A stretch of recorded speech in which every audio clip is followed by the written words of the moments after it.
Қайырлы күн достар, сіздермен Әйгерім.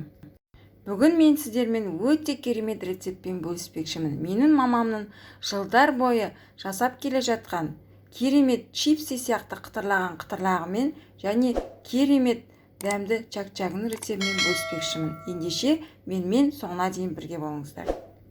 Алдымен чак-чакпен қытырлағымыздың қамырын дайындап алуға кірісеміз. Ол үшін біздерге 7 жұмыртқа, 650 грамдай ұн және 100 грамдай қант қажет болады. Барлығын араластырып, жұмсақ қылып қамырымызды басып дайындап аламыз. Дайын болған қамырымызды 5 бөлікке бөлеміз. Оның 3-еуінен қытырлақ дайындайтын боламыз, 2 бөлігінен чак-чак дайындайтын боламыз. Бұнда оқтаумен қамырды жайған кезде, яғни қытырлағымыздың қамырын жұп-жұқа қылып жаямыз, ал чак-чагымыздың қамырын кішкене қалыңдау қылып жаямыз. Барлық қамырымызды жайып болғаннан кейін, енді бөліп барлығын дайындайтын боламыз. Қытырлағымыздың қамырын дәл видеодағыдай саусақпен өлшеп, бірдей көлемде бөлеміз. Одан кейін чак-чактың қамырын дәл видеодағыдай жасайтын боласыздар. Барлығы бір өлшемде, бірдей біркелкі болуы қажет. Достар, чак-чак пен қытырлақты үлкен терең қазанға пісірген өте ыңғайлы. Қытырлағымызды пісіру үшін алдымен оқтаудың шетіне қамырды орап аламыз.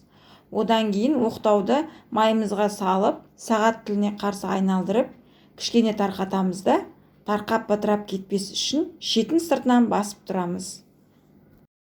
Қытырлағымыздың бір жағы әбден қызарып көтеріліп піскен кезде тез-тез жинап, кері оқтауымызды айналдырамыз.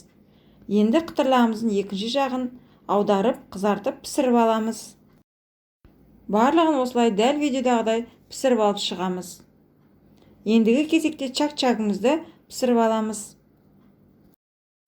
Осы қазандағы майға ұсақтап турап дайындап қойған чак-чагымызды қуырып аламыз.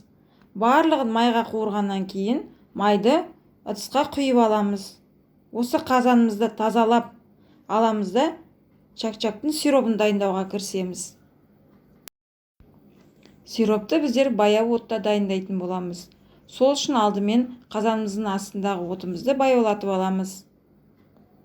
Одан кейін қазанымызға балымыз бен шекерімізді қосамыз, яғни қантымызды қосып, қайнағанын күтетін боламыз.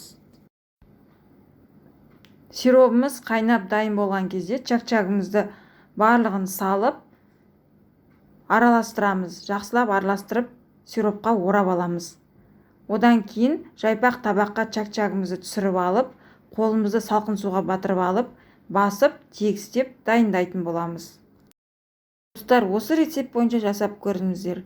Бұл менің мамамның жылдар бойы жасап келе жатқан тексерілген өте жақсы рецепттерінің бірі. Достар, осы менің рецептім бойынша чак-чак пен қытырлақты дайындап көріңіздер, себебі бұл нағыз оригинал тексерілген рецепттердің бірі. Достар, менің каналымда өте керемет рецепттер көп. Және де менің рецепттерімді жоғалтып алмас үшін менің каналыма тіркеліп, қоңыраушаны басып қойыңыздар. Алдағы уақытта тағы да керемет қызықты рецепттер болады.